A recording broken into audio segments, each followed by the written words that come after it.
ঢাকা ১৪ আসনের বাংলাদেশ জামায়াতে ইসলামীর মনোনীত প্রার্থী হিসেবে আজকে আমার মনোনয়নপত্র ইলেকশন কমিশন কর্তৃক গৃহীত হয়েছে, বৈধ ঘোষণা হয়েছে।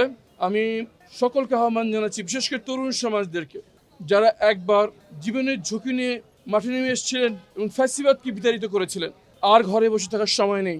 সময় এসছে আরও একবার কাঁধে কাঁধ মিলিয়ে, হাতে হাত মিলিয়ে, সকল ভেদাভেদ ভুলে জুলাই সনদকে আক্ষরিক বাস্তবায়ন করার জন্য আরও একবার আমাদের একসাথে মাঠে নামতে হবে। বাংলাদেশের ইতিহাস বারবার প্রমাণ করেছে, ছাত্র জনতা যখন ভেদাভেদ ভুলে একসাথে কাঁধে কাঁধ মিলিয়ে, হাতে হাত মিলিয়ে যখনই মাঠে নেমেছে, সকল ধরনের বাধা বিপত্তির পর্বত সমান শক্তিও বিলীন হয়ে গিয়েছে।